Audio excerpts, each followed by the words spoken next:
हमारा प्रोनाउन हो गया, ठीक है, और नरेशन हो गया, ठीक है। प्रोनाउन हुआ, नरेशन हुआ, दोनों डिटेल में देखी हमने। और अब बारी आती है वॉइस की। क्या बारी आती है? वॉइस की। क्या होता है वॉइस? व्हाट इज वॉइस, ठीक है। कितने प्रकार का होता है, कैसे बनाए जाते हैं, क्या रूल्स है, आपको बहुत कुछ लोगों ने समझाया होगा, स्कूल्स में पढ़े आप, है ना, और मोबाइल से देखा आपने, बहुत सारे चैनल पे देखा होगा आपने यूट्यूब को। आज हम भी एक प्रयास करते हैं, ठीक है ना, एक प्रयास हमारा भी हो, देख लेते हैं कि हम कितना समझा पाते हैं आपको, ठीक है ना। तो सबसे पहले क्या बात आती है, प्रयास इसलिए करें क्योंकि धनुष यज्ञ था, ठीक है ना। जो वह धनुष यज्ञ में सभी लोग आए हुए थे, वहाँ श्री रामचंद्र जी भी थे, और बानासुर था, रावण था, सब प्रकार के राक्षस और देवता आए थे, है ना। सीता स्वयंवर था ना धनुष यज्ञ, तो वहाँ की जगह सब आए थे। तो अपना अपना प्रयास सभी ने किया, वो तो नहीं उठा पाए, ठीक है ना, वो नहीं उठा पाए, वो बात अलग है, पर प्रयास सभी ने किया। इसलिए हम भी उसी प्रकार से प्रयास कर रहे हैं। एक जिससे उन सभी लोगों ने प्रयास किया था ना, वैसे हम भी एक प्रयास कर रहे हैं, क्योंकि सभी ने किया है, हम भी करेंगे। क्या बात है, समझ में आएगा तो अच्छी बात है, समझ में आएगा तो लोग देखेंगे, और देखेंगे तो हमारे सब्सक्राइब बढ़ेंगे, व्यूज़ बढ़ेंगे, हमें फ़ायदा होगा। कितनी अच्छी बात है, एक प्रयास कर लेते हैं हम। अच्छा लगा तो पूरा वॉइस ही समझा देंगे, फिर अच्छा नहीं लगा तो बस हमारा प्रयास यहीं तक काफ़ी हो जाता है, फिर आगे दूसरे क्लास ले लेंगे हम। अगर आपको अच्छा लगता है कि हाँ यार कुछ समझाते आ रहा है इनको, तो ठीक है, फिर आगे बढ़ेंगे सिस्टमेटिक ढंग से। प्रोनाउन जैसे पढ़ा, नरेशन जैसे पढ़ा, उसी प्रकार से वॉइस भी पढ़ेंगे, ठीक है। और एग्ज़ाम में तो आते हैं, बहुत महत्वपूर्ण है। डू एज डायरेक्टेड में आता है, वैसे भी आ सकते हैं, फिल इन द ब्लैंक्स में आ सकता है, टिक द करेक्ट में आ सकता है, किसी भी प्रकार से किसी भी एग्ज़ाम में आ सकता है। ज़रूरी नहीं कि इसी एग्ज़ाम में आएगा, ऐसा फिक्स भी नहीं है। ये इंग्लिश की जो क्लास है ना, ऑल एग्ज़ाम्स, मतलब सभी प्रकार की एग्ज़ाम्स में, इंग्लिश फॉर ऑल एग्ज़ाम्स या इंग्लिश फॉर ऑल क्लासेस, सभी कक्षा के लिए और सभी एग्ज़ाम्स के लिए बहुत ही महत्वपूर्ण साबित होगी दोस्तों, ठीक है। तो स्टार्ट करते हैं हम क्लास का, स्टार्टिंग करते हैं हम, ठीक है ना। एक प्रयास हम भी करके देखते हैं कि हम भी क्या धनुष उठा पाते या नहीं उठा पाते, ठीक है। ओके, तो हम देख रहे हैं वॉइस। तो क्या होता है दोस्तों वॉइस? वॉइस क्या होता है? एक वर्ब का रूप होता है ना। ऐसा रूप होता है वर्ब का, कैसा? क्योंकि वर्ब का एक ऐसा रूप होता है जो क्या होता है कि क्या एक्सप्रेस करता है कि सब्जेक्ट स्वयं कुछ करता है। मतलब ऐसा वॉइस एक वर्ब का ऐसा रूप होता है जिसमें सब्जेक्ट कोई काम कर रहा होता है या कुछ कर रहा होता है ना। और या फिर ऐसे कह सकते हैं कि जो किसी के द्वारा भी सब्जेक्ट हो या थिंग के द्वारा किए गए जो कार्य है ना, उसका रिजल्ट भोगता है। रिजल्ट भोगता है मतलब जैसे कोई पत्र लिखता है ना, तो वह पत्र लिखता है, तो इसमें क्या हुआ कि वह पत्र लिखता है, तो क्या करता है, कुछ करता है ना, सब्जेक्ट पत्र लिखता है, और पत्र उसके द्वारा लिखा जाता है। मतलब वो पत्र है, उसका रिजल्ट इस सब्जेक्ट में पड़ रहा है, तो ये क्या हो रहा है, उसको वॉइस बोलते हैं। एक बार और समझ लीजिएगा, इधर देख लीजिएगा कि वॉइस जो है ना, वर्ब का एक रूप है। क्या है? वर्ब का एक रूप है जो एक्सप्रेस करता है। क्या एक्सप्रेस करता है? कि सब्जेक्ट है ना, क्या करता है कि सब्जेक्ट स्वयं कुछ कर रहा होता है, तो ये बताता है ना। वॉइस का मतलब ये है कि सब्जेक्ट कुछ कर रहा होता है ना, इसको एक्सप्रेस करता है। या फिर सब्जेक्ट का या फिर जो सब्जेक्ट, जो किसी सब्जेक्ट ने या किसी ऑब्जेक्ट ने या किसी ने कार्य किया है, उसका रिजल्ट भोगता है, उसे वॉइस कहते हैं। आया समझ में, है ना। एक प्रयास और करते हैं, क्या एक प्रयास और कर लेते हैं। धनुष से बहुत भारी है, मतलब शंकर भगवान का धनुष से। ऐसा तो सबने देखा कि यार सब्जेक्ट की जगह ऑब्जेक्ट आ जाता है, ये तो नॉर्मल बात है, पर उसको होता क्या है, उसकी मेन रूट क्या है, ठीक है ना। मेन रूट क्या है, उससे वहाँ तक पहुँचना है, रूट से ही निकलना है अपन को। हर चीज़ को हम इसी प्रकार से समझते हैं अब तो, कि बिल्कुल नीचे से, बिल्कुल ज़मीन के अंदर से, अंडरग्राउंड जो सीड होता है ना, फिर उसमें जर्मिनेशन होता है वो जर्मिनेट होकर के बाहर आती है छोटी छोटी लीफ। उसी प्रकार से हम अंडरग्राउंड होकर के उस लीफ के रूप में बाहर आ रहे हैं। ठीक है दोस्तों, तो एक न्यू अंकुरित क्या पौधा निकलने की कोशिश कर रहे हैं। हम ऊपर डालियों पे नहीं घूम रहे हैं, नहीं तो क्या होगा कि डालियों पे घूम लिया और पता ही नहीं चला कि इसकी रूट कहाँ है। ठीक है ना, तो हम रूट पे से ही बढ़ रहे हैं, नीचे से ही हो रहा है अपना, नीचे से बढ़ेंगे अब जो ऊपर तक जाएंगे, फिर A to Z चीज़ तक पहुँचेंगे हम।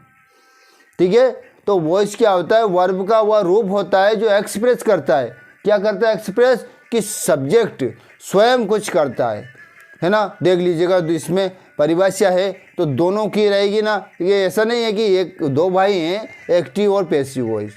ठीक है ना, तो सगे भाई हैं और अगर एक भाई के बारे में चर्चा चल रही है तो स्वाभाविक है कि दूसरे भाई के बारे में भी चर्चा होनी है ना। किसी मुखिया से, किसी घर के मुखिया से मान लिया जाए कि उससे पिता से बात करें, पिता से बात करेंगे तो उसके दो पुत्र है तो दोनों पुत्र की बात करेगा। वो तो किसी एक बेटे से बात करेंगे तो उसकी बात करेगा, दूसरे बेटे से करेंगे तो उसकी करेगा। तो कहने का मतलब है एक्टिव और पैसिव वॉइस, दो पुत्र हैं, वॉइस पिता है, तो वो बात कर रहा है, क्या बात कर रहा है कि वो एक रूप होता है, किसका, वर्ब का एक रूप होता है ना, जो एक रूप होता है जो क्या करता है, एक्सप्रेस करता है, क्या अभिव्यक्त करता है वो, कि सब्जेक्ट ने कुछ किया है, सब्जेक्ट कुछ करता है ना, ये एक्सप्रेस करता है। तो एक भाई की बात हो गई, अब एक भाई को गुस्सा आ जाएगा अगर उसकी बात नहीं की, या फिर अब उसको बहाने बना के दूसरे भाई के बारे में बोल रहा है कि या फिर सब्जेक्ट किसी के द्वारा काम किया गया ना, उसका रिजल्ट भुगतता है, उसका रिजल्ट या उसका परिणाम भोगता है मतलब उसके द्वारा इस तरह से पत्र उसके द्वारा लिखा जाता है ना, भोजन उसके द्वारा खाया जाता है, पकाया जाता है, इस प्रकार से मतलब उसका रिजल्ट भोगता है वो। तो दोनों भाई के बारे में चर्चा हो गई, वॉइस किसे कहते हैं समझ में आ गया। अब आते हैं, और एक बात और याद रखना है, वॉइस वर्ब को ही कहते हैं। ठीक है ना, तो ट्रांजिटिव वर्ब जो होती है उन्हें वॉइस कहते हैं और उनके दो प्रकार होते हैं। कितने प्रकार होते हैं दोस्तों, दो प्रकार होते हैं। ट्रांजिटिव वर्ब के दो प्रकार होते हैं। ठीक है ना, उससे पहले देखिएगा, जैसे मान लिया कि ये तो अपन ने क्या देखा, वॉइस देखा, वॉइस की डेफिनेशन देखी अपने। इसमें क्या होता है, सब्जेक्ट, या फिर हम इस प्रकार से एक और भाई के बारे में बात कर लेते हैं कि या फिर सब्जेक्ट डायरेक्टली रिस्पॉन्सिबल होता है या इनडायरेक्टली रिस्पॉन्सिबल होता है। ये दोनों भाई के बारे में और अच्छे से बता दिया कि या तो डायरेक्टली रिस्पॉन्सिबल होता है या इनडायरेक्टली रिस्पॉन्सिबल होता है। डायरेक्टली मतलब वह लिखता है, वह पत्र लिखता है, डायरेक्टली रिस्पॉन्सिबल हो गया। फिर पत्र उसके द्वारा लिखा जाता है, इनडायरेक्टली रिस्पॉन्सिबल हो गया। दोनों भाई के बारे में चर्चा हो गई। ठीक है, अब आगे बढ़ते हैं। वॉइस बनते हैं ट्रांजिटिव वर्ब के। ट्रांजिटिव वर्ब नहीं है मतलब सकर्मक मतलब जिसमें कर्म भी हो। ऐसी वर्ब जो बिना कर्म के वो पूरी नहीं मानी जाती है, अधूरी होती है, तो उसमें कर्म भी होना जरूरी है। ठीक है ना, तो वह लिखता है, क्या लिखता है, पत्र लिखता है, मतलब उसके साथ कर्म का भी जुड़ा होना जरूरी, तो वो सकर्मक होती। तो वो उनके कितने प्रकार के होते हैं, दो प्रकार के होते हैं। दो प्रकार में कौन से होते हैं, एक्टिव वॉइस और पैसिव वॉइस। एक्टिव वॉइस और पैसिव वॉइस, ठीक है ना। एक्टिव वॉइस क्या होता है, पैसिव वॉइस क्या होता है, इसको समझ लीजिएगा। ठीक है ना, उससे पहले एक और बात सुन लीजिएगा कि ये कोई अभी ट्रांजिटिव ऐसे कोई पूछ लेना कि वॉइस किसके बनते हैं, कौन सी वर्ब के बनते हैं, तो आप सोचोगे क्या यार कैसा बोला इन्होंने, है ना, क्या कैसे बोला यार इन्हें, तो किस वर्ब के बनते, सभी वर्ब के बनते हैं। जी नहीं, ट्रांजिटिव वर्ब के बनते हैं। और कितने प्रकार के होते हैं, दो प्रकार के होते हैं, ये भी याद रखना है। ठीक है ना, तो दो प्रकार है, एक्टिव वॉइस और पैसिव वॉइस। ठीक है ना, अब समझ लीजिएगा। एक्टिव वॉइस क्या होता है, जब कोई पर्सन या थिंग, मतलब कोई व्यक्ति या वस्तु, है ना, जब कोई व्यक्ति या वस्तु एज अ सब्जेक्ट जो कार्य करती है, जब कोई व्यक्ति, जो पर्सन या थिंग है ना, मतलब कोई व्यक्ति या वस्तु एज ए सब्जेक्ट कार्य करती है, सब्जेक्ट के रूप में कार्य करती है, तो उन्हें क्या कहते हैं? एक्टिव वॉइस कहते हैं। क्या कहते हैं दोस्तों? एक्टिव वॉइस कहते हैं। और जैसे उदाहरण देख लीजिएगा, है ना, कोई भी व्यक्ति या वस्तु एज ए सब्जेक्ट कैसे काम कर रही है। आई राइट अ लेटर, ये क्या है? व्यक्ति है, पर्सन है, ठीक है ना। आई राइट अ लेटर, मैं पत्र लिखता हूँ, तो ये स्वयं कर रहा है ना ये काम, ठीक है ना, उसके द्वारा ही हो रहा है, उस व्यक्ति के द्वारा सब्जेक्ट के रूप में काम कर रहा है। हम सब्जेक्ट किसको मानेंगे? सेंटेंस में आई को मानेंगे, ठीक है ना। अगला देख लीजिएगा, he writes a letter, he writes a letter, वह पत्र लिखता है। मतलब हमारा इसका समझ लिया ना अपने कि कोई भी पर्सन और वो थिंग, कोई व्यक्ति या वस्तु एज अ सब्जेक्ट के रूप में कार्य करती है, तो वो कौन सा वॉइस हुआ? Active voice. समझ गए अच्छे से? आई थिंक समझ में आ गया होगा, ठीक है ना। धनुष उठने लगा है धीरे धीरे। I write a letter, as a subject I है, तो अपना परिभाषा भी यही बोल रही है कि पर्सन या थिंग एज अ सब्जेक्ट के रूप में यदि काम करती है तो एक्टिव वॉइस होगा। ठीक, तो समझ में आ गया दोनों सेंटेंस। ठीक, आगे बढ़ लेते हैं। पैसिव वॉइस, जब कोई पर्सन या थिंग, मतलब जो कोई तो व्यक्ति या वस्तु, या तो कोई व्यक्ति या वस्तु एज अ सब्जेक्ट काम नहीं करती है, एज अ ऑब्जेक्ट काम करती है। देख लीजिएगा, जब कोई पर्सन या थिंग, मतलब जब कोई व्यक्ति या वस्तु एज अ सब्जेक्ट काम नहीं करती है, मतलब सब्जेक्ट के रूप में काम नहीं करता है, कोई भी व्यक्ति हो या वस्तु हो, वो नहीं करती है, तो वो क्या हो जाता है? बल्कि उनका परिणाम, जो भी रिजल्ट होता है ना, वो उसके ऊपर डिपेंड करता है, वो भुगतते हैं। कोई भी व्यक्ति या वस्तु के द्वारा जो काम किया जाता है ना, उसे भुगतते हैं, पर वो स्वयं एज अ सब्जेक्ट काम नहीं करते हैं, उससे हम पैसिव वॉइस कहते हैं। ठीक है ना। अब तो धनुष उठ गया है, जैसे दोस्तों समझ में आ रहा होगा, नहीं तो थोड़ा मन से भी थोड़ा सा अपना माइंड लगा लीजिएगा समझने के लिए कि मैं क्या कहना चाह रहा हूँ, ठीक है ना। पर आप लाइक ज़रूर कर दें, सब्सक्राइब ज़रूर कर दें दोस्तों, है ना। क्या है कि चल रहा है यार, हम और अच्छे मेहनत करेंगे, हम इसी फील्ड में मर जाएंगे यार पढ़ाते पढ़ाते, हम क्या दूसरा फील्ड में नहीं जा सकते हम, क्योंकि हम 15 साल हो गए पढ़ाते पढ़ाते, ठीक है ना। 15 सालों से पढ़ा रहे हैं, तो हमें दूसरा फील्ड नहीं चुनना है यार। मुझे बहुत अच्छा लगता है ना। एज अ टीचिंग बहुत अच्छा कार्य होता है, बहुत अच्छा लगता है।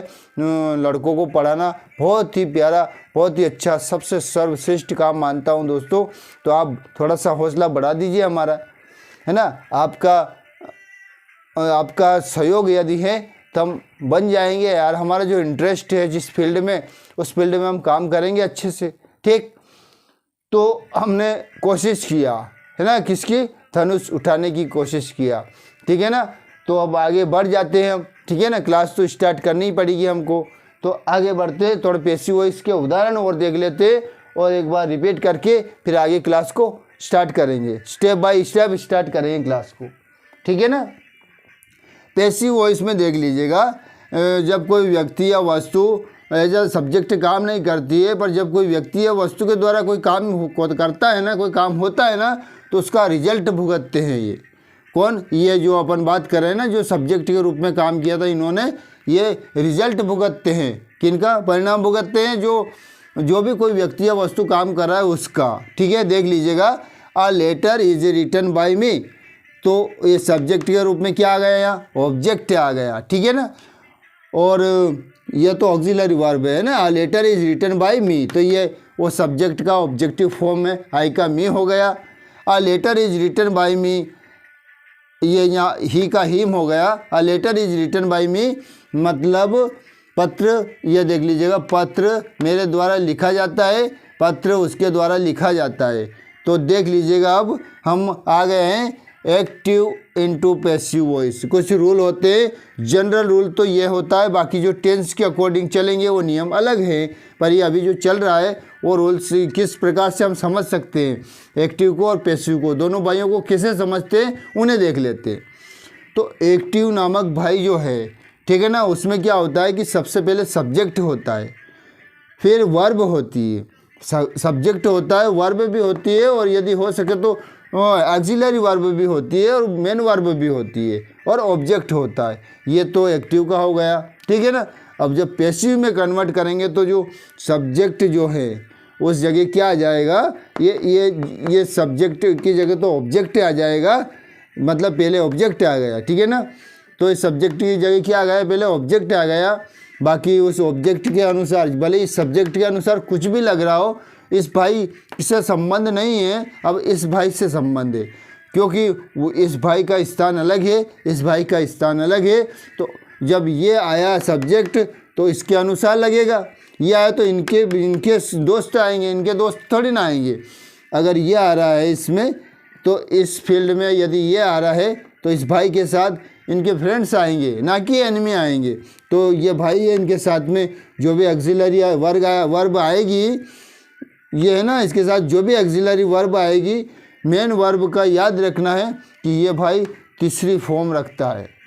इसमें पहली दूसरी का ऐसा कोई ये नहीं फंडा है, ये हमेशा एक ही नियम बना लिया उसने। क्या नियम बना लिया कि हम तीसरे रूप में रहेंगे, हम इनके साथ में आ रहे हैं ना, किसके साथ, इस बड़े भाई के साथ में आ रहे हैं ना, तो हम तीसरे रूप में आएंगे। रूप होते हैं ना बहुत सारे, कोई पहला रूप में है, कोई दूसरा रूप में आ रहा है, कोई ING रूप में आ रहा है, अलग अलग रूपों में आ रहा ना। यहाँ एक ही रूप में प्रकट होता है, कहता है मैं एक ही रूप में रहूँगा, अलग अलग रूप में आके लोगों को भ्रमित नहीं करूँगा, ठीक है ना। तो मेन वर्ब का केवल थर्ड फॉर्म ही रहता है, बाकी एक्टिव वॉइस में तो फर्स्ट भी हो सकता है, कभी सेकंड हो सकता है, थर्ड हो सकता है, ING फॉर्म हो सकता है, एस या ES फॉर्म हो सकता है, इस प्रकार से हो सकता है, ठीक है दोस्तों। हृदय को शिक्षित किए बिना मस्तिष्क को शिक्षित करना बिल्कुल भी संभव नहीं है। हृदय को शिक्षित किए बिना मस्तिष्क को शिक्षित करना बिल्कुल भी शिक्षा नहीं है। Educating the mind without educating the heart is not education at all.